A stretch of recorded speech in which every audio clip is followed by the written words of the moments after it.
Përshëndetje and welcome to Inside Albania with me, Alice Taylor. Today, the 1st of June, 1 qershor, is Children's Day or Ditën e Fëmijëve, and that means Albanian children across the whole country have been learning songs at school, doing dance routines, getting all dressed up in their fanciest outfits, all to take part in events designed especially to celebrate the wonder that is children. This week, my daughter Dea and I travelled to the city of Libraj, which is about an hour or so outside of Tirana in Elbasan County. Now, normally I just drive through this place and don't stop, but this time we decided to stop and take part in an event for Children's Day. Now, at the event, in addition to meeting some farm animals and experiencing sport and art events, we saw a series of dances from children from 10 different Albanian municipalities. And we also did an interview with Bora Muzaci, the Minister of State for Youth and Children.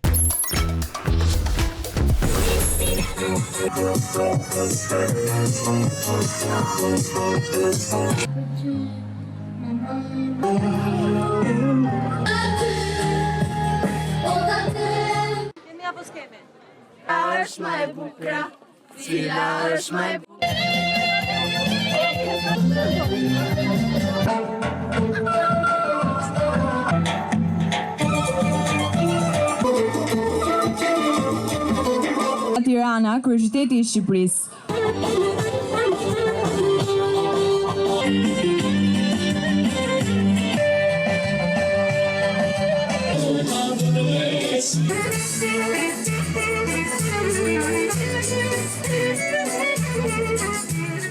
So, Bora, first of all, congratulations on a wonderful event. We're in Libraj today, which is one of those cities that I've driven through a million times and never really thought to stop in. So why Libraj? Why are we here today? Two main reasons. The first reason is exactly because of that. Because usually what happens is a lot of people listen to different cities in Albania and they usually don't end up going there. And it's the same thing with activities for young people. We tend to have a lot more activities in the capital and in the bigger cities. And in the smaller cities, what happens is that young people are not that involved. So that's why we wanted this time to actually involve all of the young people from Libraj in this activity. And not only, I don't know if you see behind me, there is a lot of traditional dances that are actually happening from young people from 10 different cities of Albania that have come to Libraj for the first time to explore the beauty and the nature. And second is a little bit more personal as well. My granddad is actually from a small village from here in Libraj, so I always feel like I have like a bigger connection to the city. But it's a little bit just to bring young people in the same place and to make sure that we give activities in those cities where it's actually most needed. And is the aim, I mean, it's Children's Day, and for people who are not familiar with Children's Day, can you just explain quickly sort of what that is and what the aim is aside, I mean, after today ends and the schools close and the children go home, what do you want people to take away from it?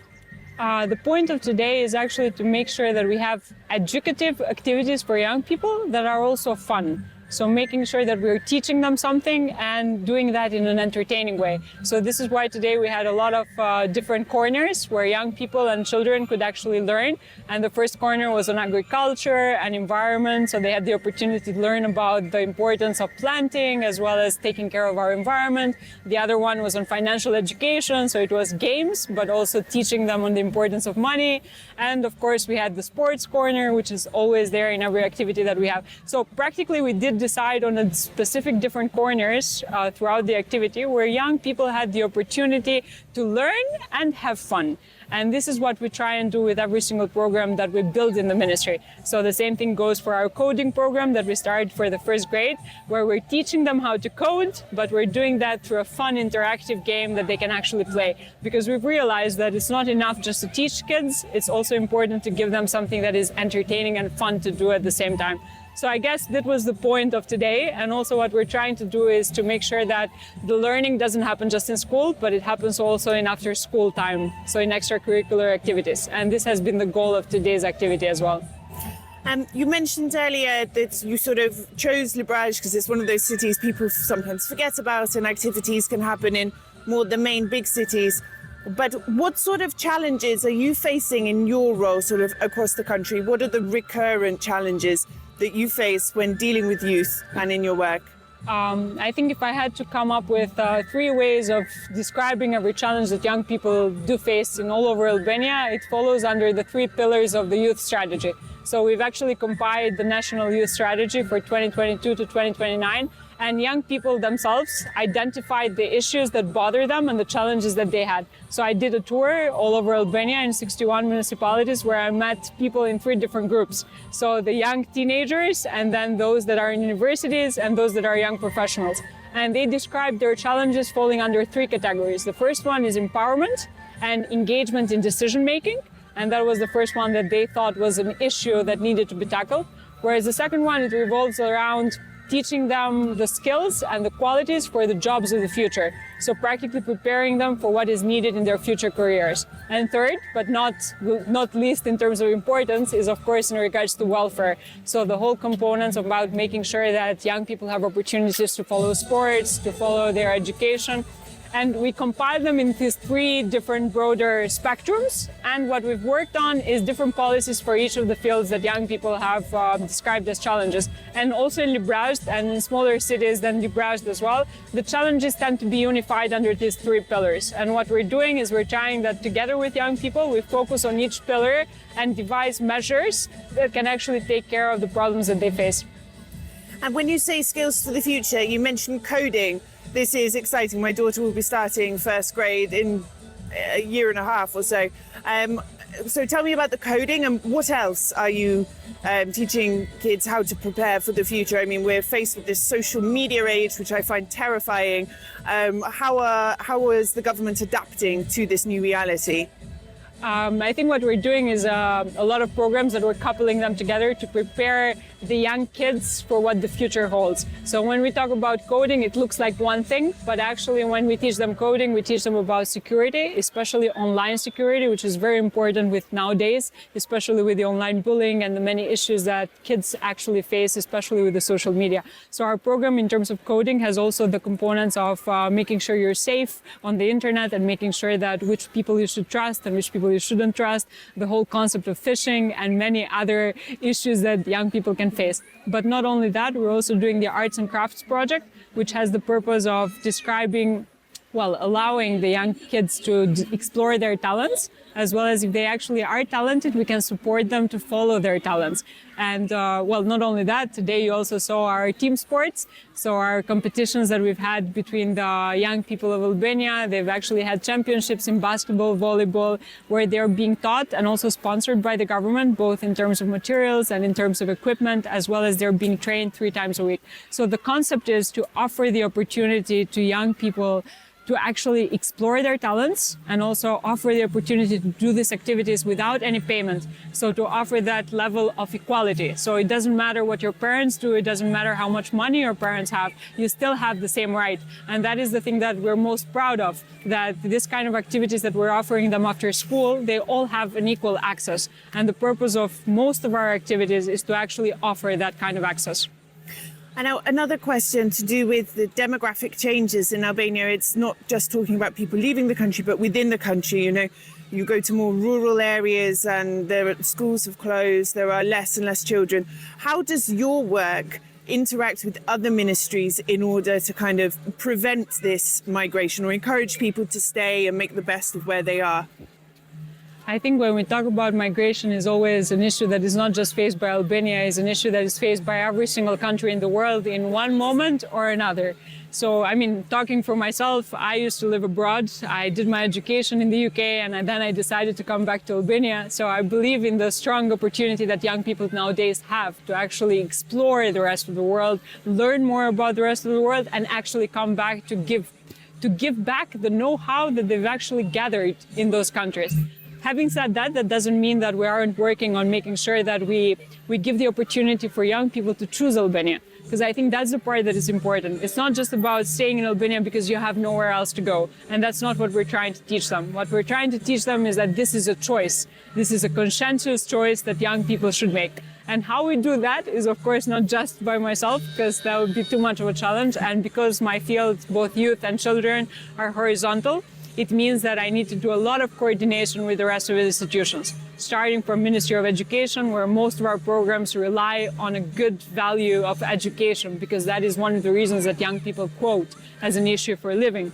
But not only that, we work a lot with the Ministry of Infrastructure, because when we talk about little cities, then infrastructure definitely does become important. With the Ministry of Agriculture, because that is a way of a business, especially in an area like this. But I mean, I can probably give you 25 examples. I can give you Come on, go ahead. Vazhdo. So at least you know that this area is being used and very active. So I think what I was trying to say is that we do collaborate with every single institution, because the field is horizontal. And of course, without coordination and without collaboration, it wouldn't be possible to follow everything that young people need.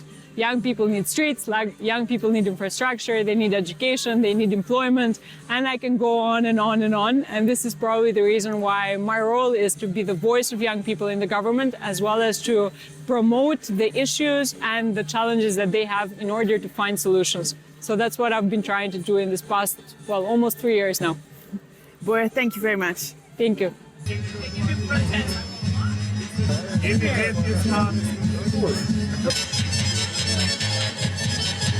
Librazi është një qytet mjaft I bukur, së pari të falenderoj për intervistën. Unë dua të flas pak për Librazin, sepse në Libraz kanë shumë atraksione turistike.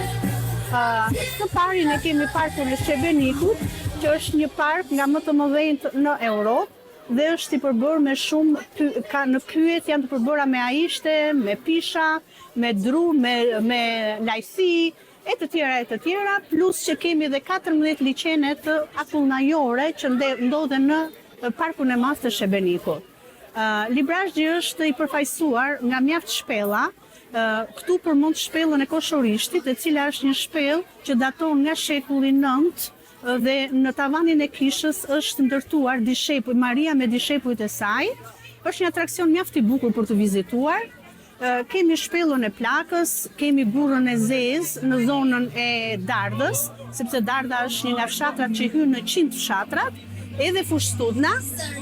Në të ndodhen burra e Zezë, kemi një kulinari të pasur, pra me ushqime tradicionale vendase. Ne presim turistit, në parkun e Shebenikut është edhe shtegu I biçikletave, prej 8 kilometrash, ku turistët mund të shijojnë gjithçka, mund të shijojnë natyrën, mund të shijojnë ushqimin, vendin. Ne këtu kemi dhe festën e mjaltit. Festa e mjaltit, Librazhi prodhon mjalt, duke filluar nga mjalti I gështenjës, mjalti shumë lulësh, pra që janë dhe kurative dhe me mjaft vlera ushqyese. Në vitën 2024 ka qenë turist. Sigurisht që si vjet, neve në çeljen e sezonit që u bën në muajin prill, pritëm një grup prej 45 vetash nga Italia. Është kënaqësi sepse në rrugët e qytetit ne shikojmë shumë turistë me biçikleta, me motor, me makina të mëdha. Në Librazh kalon edhe Via Egnatia, është rruga e vjetër, që është rruga që ka lidhur perëndimin me lindjen dhe fatmirësisht ajo rrugë ekziston e paprekur dhe është e virgjër siç ka qenë në kohë. Kemi urën e Kamarës, që është një atraksion shumë I bukur turistik, vetëm se kemi nevojë që disa gjëra dhe të rikonstruktohen, sepse koha bën punën e vet dhe duhet të rikonstruktohen. Faktikisht turizmi do arrijë kulmin e saj, besoj, me rregullimin dhe shtrimin e rrugës që po bëhet, e cila lidh Librazhin me pjesën e Maqedonisë dhe pjesën e Kiprës. Dhe ne u themi mirë se vini në Librazh.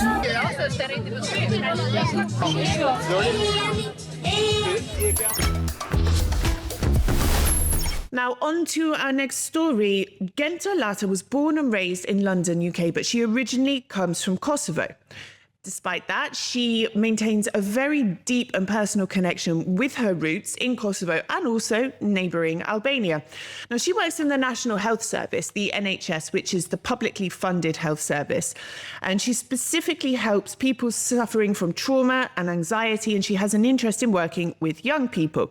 She's also recently written a book called Standing Up to the Anxiety Monster, which is designed to help children and their parents understand, prevent, and deal with anxiety. Now, this book has been translated into the Albanian language. I believe it's the first book of its kind in Albanian. It's been shared with the Ideas Partnership in Kosovo, a safe house in Jakova, and she's also met with the ambassador of Kosovo to the UK to discuss the importance of mental health awareness and education for young people. Now, she hopes to have this book included in the curriculum of Kosovo and potentially Albania as well, to help empower young people and their parents to understand mental health better. Genta, welcome to Inside Albania. So first of all, I've given you a brief introduction, but tell me a bit about you, your roots, where you are now, what you do, and how did you get into working in the mental health sector for the NHS? I'm born and raised in London, but I'm from a little town called Istug in Kosovo. Go back every summer. Extremely connected to my roots, but yes, currently reside in London. I'm a qualified IDVA, which stands for Independent Domestic Violence Advocate. I currently work in mental health research in the NHS, and I'm going to be doing my doctorate in clinical psychology. Now, you're studying for a doctorate at the moment. What do you intend to do with this once you receive it? And what are the areas within the mental health sector that you personally are most interested in? So that is to qualify as a clinical psychologist. So that's what I'll be doing. I have a passion for wanting to advocate for marginalised groups and essentially help them to overcome barriers of accessing services that ultimately prevent people from receiving the care that they need. And those barriers often lead to people falling through the gaps. So I really hope to help people overcome those barriers through my work as a clinical psychologist. Just thinking about in terms of why I even got into the field of mental health, it initially started from wanting to work with domestic abuse survivors and just having a level of curiosity in terms of the impact of trauma on brain development and psychological well-being. So it started there. It then led to me working in the only women's only mental health crisis house in London, which is an incredible service, and really just wanting to understand how trauma can impact one's psychological, physical, social development, really. Now, obviously, I'm from the UK and I've had experiences of the British healthcare system and that in Albania, and there are very big differences, some good, some bad. But when it comes to mental health, in your personal experience, what are the differences between what is on offer in the UK, particularly in terms of the services you provide, and what's available in Albania and Kosovo? I mean, are there sort of local equivalents in Albania and Kosovo for the services you provide in the UK? Ironically, we do not have an equivalent specialist mental health veteran service for the veterans in Kosovo. And I do question where that support is for our veterans. You know, we saw young boys as young as 16 years of age who fought in the front line. And, you know, there's a very clear universal respect and admiration for them to this day. But respect and admiration does not treat trauma. And there's been a lot of studies done in Kosovo that highlighted the impact of trauma of our veterans years after the genocide ended. I think over 11% of them continue to suffer PTSD years on. And I don't even think that's an accurate representation. I don't think that's an accurate number. So many do not disclose and are left unidentified. And it definitely doesn't capture the many that don't speak about it. So we don't have that equivalent, unfortunately. But I do want to mention there are services that are available that do treat PTSD. In Albania, we have the University Medical Center Mother Teresa in Tirana, which is a public hospital, and it offers various treatment for PTSD, but it's not a specialist service dedicated for ex-military personnel.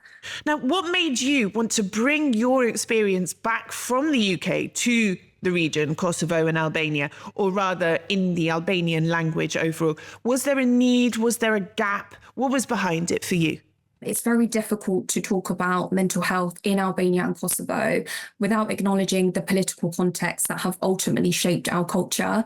As a population, I do believe we are incredibly resilient and courageous when it comes to talking about and standing up against social injustice, as we've done so throughout history, and we continue to do it to this day. But what we really need to be doing is channeling that same resilience and courage to talk about the systemic trauma of the genocide that happened in Kosovo, of the impact of the communist regime, as you said, because we can only really create a societal shift in this way if we actually acknowledge the impact it has intergenerationally. And that's why I wrote the book. Initially, it was targeted for the UK audience, but I saw actually there's a need for it in our country. So it became translated into Albanian for these very reasons. Now, when we talk about trauma, and in particular intergenerational trauma, obviously in Kosovo, there was the war quite recently. In Albania, there was communism, which has left a deep scar on society. What about the younger generation? They perhaps haven't been affected directly by this, but do they still experience trauma in the same way? What impact do these events have on young people today? I think it's really important to say that children experience trauma, symptoms of anxiety, the same way adults do. Although there are key developmental differences that we should also be acknowledging. So children may not necessarily have the ability to identify or understand it. But having said this, a lot of adults don't either. We don't necessarily have the skills and tools to do this because we weren't taught it. Our parents necessarily might have not taught us. We probably didn't learn about it in school. So some things to really look out for in children is how they express what is happening to them. So children might often say things like they have stomach aches, or they don't feel well, or they can't sleep. These are all, or can be all, signs of anxiety. Are our children anxious? I want to play devil's advocate here. I can imagine some people watching this and going, oh, children with anxiety, that's a lot of nonsense. What do children have to be anxious about? They don't have any responsibilities, they don't have jobs, bills to pay, etc. What do you say about this? When we think about anxiety, we think about, like you said, as adults, we have stresses, we have financial matters, we have bills to pay. Children don't have that, but that's not necessarily to say that they don't experience life transitions, because they do. Going to a new school is incredibly anxiety provoking. Going to the dentist, going to the doctors, and especially with intergenerational trauma as well, we have learned to not communicate our difficulties, and that essentially seeps into children, because we learn to suppress our emotions, we learn not to talk about difficulties, difficult topics, and that can be really harmful, because it means that it almost perpetuates the shame of communicating what is wrong with somebody, and therefore doesn't allow the space to actually regulate and process what is actually happening. We talk about stigma in Albanian communities and Albanian society. I mean, we have stigma in the UK and in other countries in Europe as well on this topic. But why is it so high in Albania and Kosovo? Well, interestingly, the statistics on PTSD and mental health are very low.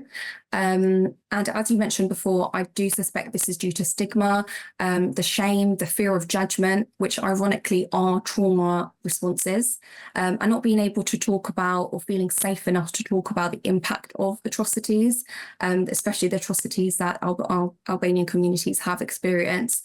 Gender absolutely plays a role in terms of the expectations we have set for men and women. This is then taught to our children, and then the cycle continues. But the only way to kind of break that cycle is through education. So teaching children the skills of being able to identify, regulate, and communicate their emotions, so that then they are equipped with the tools and language to say what it is they're actually experiencing. Now, you've written this book. It's a first, as I said earlier, and it's been translated into the Albanian language. What's it called? Can you give us a preview of some of the tips that might help both children and parents that might be dealing with anxiety, or they suspect that anxiety is in their lives in some way? So it's standing up to the anxiety monster.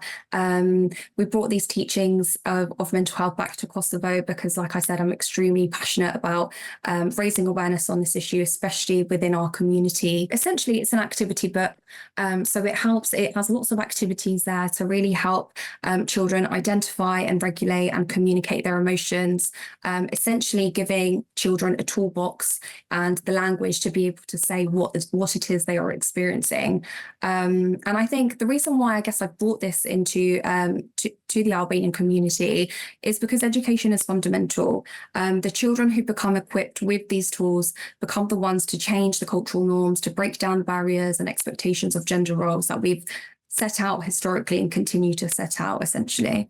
And last but not least, without spoiling too much about the book, can you give some concrete tips for parents and children in recognizing anxiety and in managing it, and obviously treating it once it's apparent? Some tips that I would give to parents is essentially providing a safe space and encouraging conversation, help children to identify emotions. I believe that children learn more through what they see rather than what they're taught. And what I mean by this is that we should really be modeling pro-social behavior, because I feel that that is more influential than actually telling a child what they should or shouldn't be doing. So if you are showing them that it's okay to have open conversation and that you're having it, that you're talking about the difficult topics, then we're essentially enabling this next generation to feel safe enough to do the same. But if we can do nothing else, I would say that we can validate. Validation is extremely important. It's extremely powerful. And invalidating response to one's trauma or distress can actually be more psychologically damaging than the experience itself. So if we can do anything, it's validate the experience of others. And that goes for both children and adults as well. Genta, thank you very much. Thank you so much, Alice, for having me. It's been an absolute pleasure talking to you.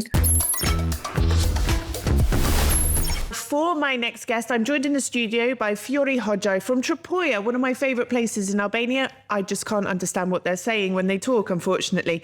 Now, Fiori was chosen as one of the winners of an international storytelling contest organised by the Peace Corps. Fiori is a member of the US Embassy's Youth Council, and she is the president of Girls Leading Our World, otherwise known as GLOW Club. Now, recently, back in March, she attended a ceremony at the Kennedy Center in Washington, D.C. She spoke about her connection with the Peace Corps. She also spoke about her childhood and growing up in Albania, in particular in Tropoja. Fiori, welcome to Inside Albania. It's a pleasure to have you here today with me. Thank you for having me. It's my pleasure for being here. So I'm really excited to speak to you today. I've heard a lot about you from several friends of mine. Let's start at the beginning. Tell me about your story, the most recent part of your story anyway, which is an Albanian fairy tale. Start at the beginning. Tell me the gist of the fairy tale and this story. So my fairy tale started in 2019 when I was only 13 years old, and there were some Peace Corps volunteers assigned in my site in Tropoja. And they took me by my hand and we started doing projects, and it's so nice how a 5-day summer camp changed the whole course of my life. And that's where my Tropojan fairy tale began. After that, we started GLOW Club Tropoja, which stands for Girls Leading Our World, and that was just the beginning of leadership in Tropoja. That's where the girls realized that they can do things and they are capable of achieving everything that they want to. Scrolling on social media, I realized that there is a competition called Storytelling Contest with Peace Corps, which the topic was growing together. And I was thinking to myself, what better story can I tell than my story of growing together with these 2 Peace Corps volunteers and my whole community changing? So I made a 4-minute video, which was selected as one of the 8 winners of the contest. And I went to the US to represent my Albanian fairy tale to the whole audience.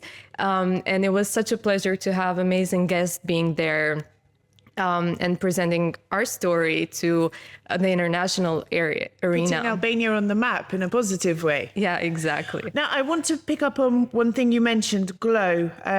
Now, I understand why there's a need for women empowerment and things in areas like Tropoja, but for people who are watching who are maybe not so familiar with the societal context in this area and the need for such an organisation, can you explain the broader context and also a bit more about what this group does? So GLOW is a Peace Corps program which started in Romania. And these two Peace Corps volunteers realized that in our community, the mentality on girls was a little bit harsh. And it was hard for the girls, you know, to stay longer outside or hang out with their friends a lot like boys did. So we tried to create a safe space for them within the community. So everything is local based. And the aim of the group, the goal of the group is empowering young girls and women of Tropoi.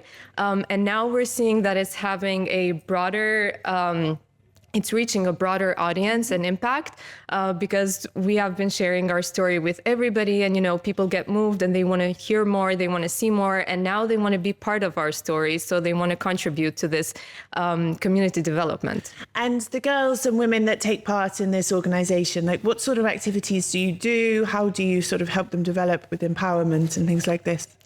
We really try to plant within them the love for community service because we think that giving back is the beginning of your whole journey. Giving back where you're from and not forgetting where you come from. It's really important for us, and having them, sitting down with them and thinking about what they want to do. What are the things that they are passionate about? What are the things that they want to change in their community? What they want to improve? How they want to contribute? So sitting down with them and getting all those ideas back from them and letting them lead it, you know, standing in the back, holding their hand, telling them that they can do it, helping them push through is the main thing that we do. And also collaborating with the whole community now, with the teachers, with the parents, and with the institutions has been a big part of our journey.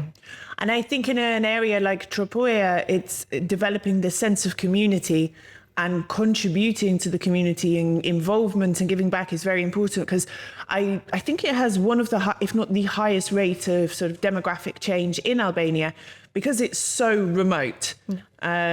People, they don't see there are many opportunities there. They don't think there are tourism is a big one, but they are moving to the cities. The population is getting smaller and smaller, especially amongst young people. So is this part of the aim behind it, not just empowering women, but also trying to foster a sense of belonging and maybe encourage people not just to leave?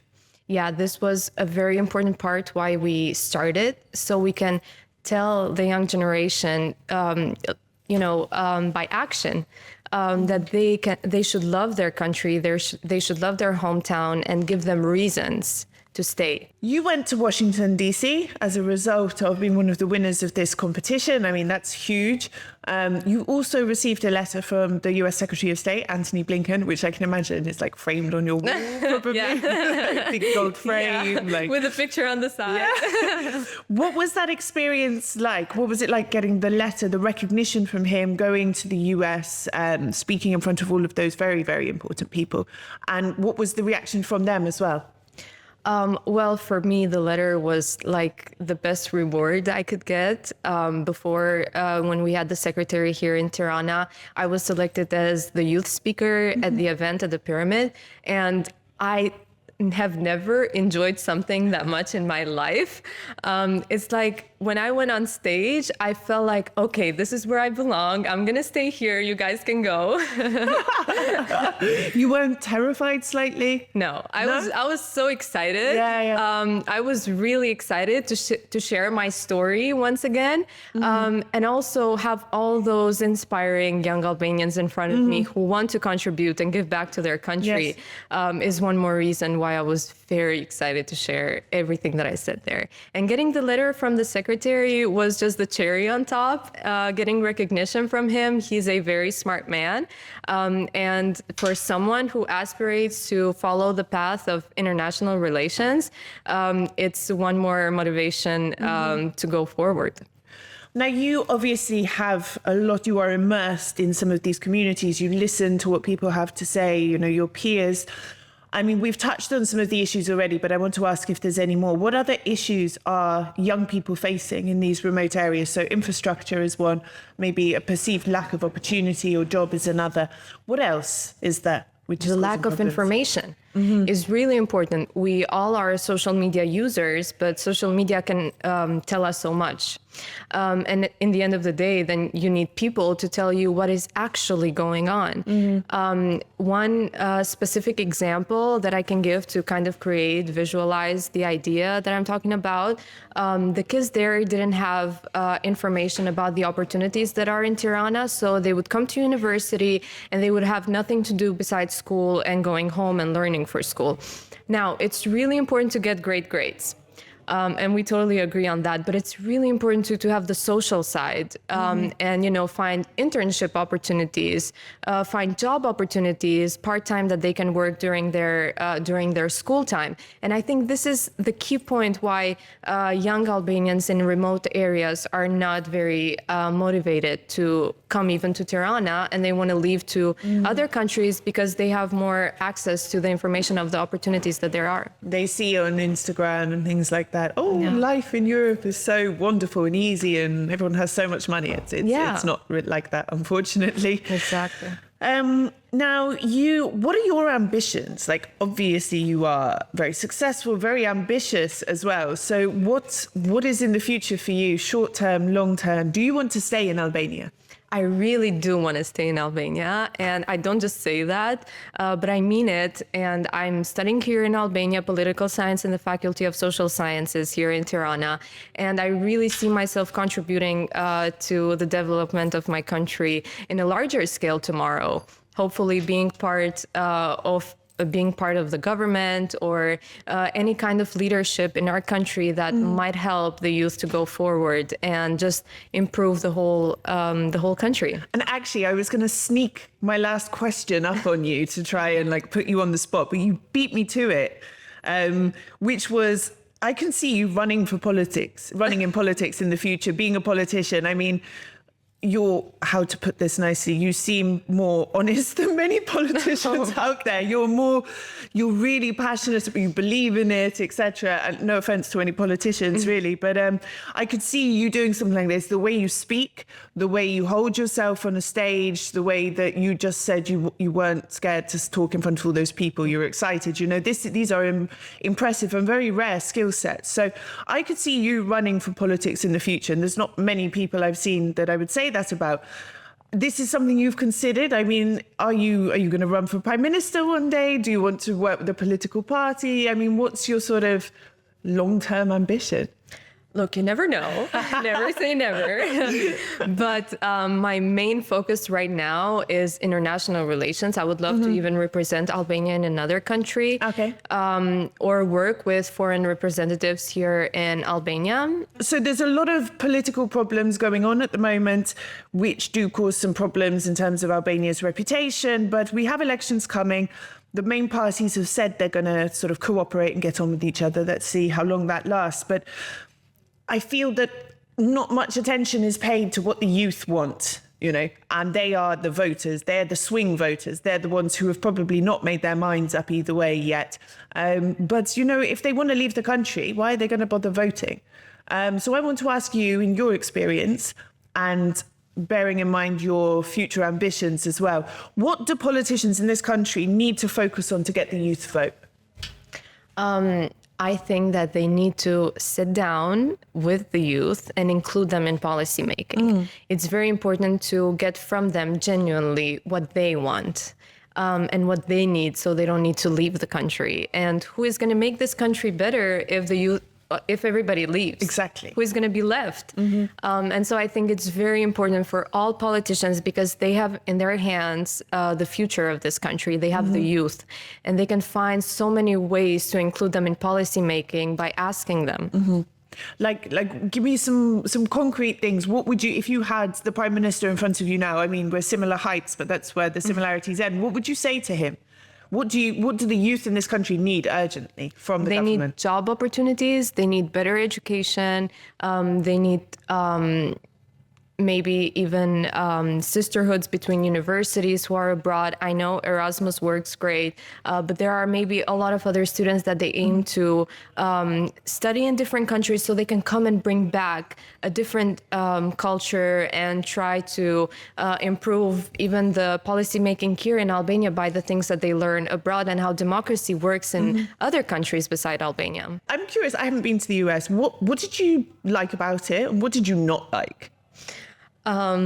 I really loved every part of it because I was a tourist and, you see all the best parts of it. It's so big and exciting. I've seen that in a film. And yeah, no, for me, it was very exciting. I loved all the new places that I saw that I've been seeing them in movies for my whole life and dreaming about being there one day. But most importantly, the great people I met and the great people I was with, it just made my whole journey better. There was nothing you didn't like or... No, to be honest, everybody was asking me about the food. Yeah, the food was delicious. I loved it. Well, how was the coffee compared to Albania? Now, my last question for you. I've mentioned a lot disillusionment. Youth are feeling a disconnect with their country. And I think this comes for many reasons, from not dealing with the communist past to this lack of opportunities to seeing all their friends and family are living abroad and sort of jealousy, this push-pull factor of social media, etc. To those who may be watching who don't know what to do I stay in my village? Do I go to Tirana? Do I move abroad? Do I risk a boat crossing to the UK? Do I, someone who's mulling their options and doesn't know what direction to take their life in, what is the one piece of advice you would give to them? I would say risk in the right direction. It's very important to know what you want and know what you need to want, because not always the shortcut is the best way that you can take. But see, if there is no opportunities around you, you can create one. You can get with people that have the same ambitions as you do and are inspired to do better and get together and create something, even if there is nothing. We had nothing in Tropoj. And now we do have a million things because the community wanted so. And people got together and created everything. And they opened their eyes to what's around. I mean, the potential of that area for tourism, activities, this sort of thing. There is so much potential, but you have to open yourself to that potential and figure out ways to not exploit it, but to create revenue and things out of it, not just the quick way. I want 2,000 euros a month salary as quick as possible. This is not always even in the UK, we had to start somewhere, many years ago, let alone Albania. Are there any other short-term projects that you are working on that we can look out for, people who want to follow you, etc.? Right now, I am working with the Glow Girls. I'm the Glow Club president, and we're trying to create some really beautiful projects, which you can see on our social media, Glow Club Tropoj. I'm also a member of the U.S. Embassy Youth Council, and we're also collaborating together for the summer camp that we're going to do in Tropoj. So I think that all the audience should look forward to that and get that as an inspiration to give back to their communities and think beyond themselves. And also, to anyone watching who hasn't visited Tropoj, they absolutely should do. There's no excuse not to, correct? Yeah, Tropoj is a must. It's the most beautiful place with the most beautiful nature. But most of all, you have the most welcoming and heartwarming people. Yes, and great food as well. Oh, amazing. Especially if you want to put on weight. The best.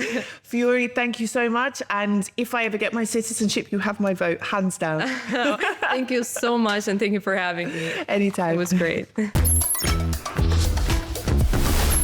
That's all for this week. You can watch Inside Albania on Euronews Albania every Saturday, on our YouTube channel whenever you feel like it. So that's Euronews Albania, or across all major podcasting platforms. Until next week, Mira Pafshim.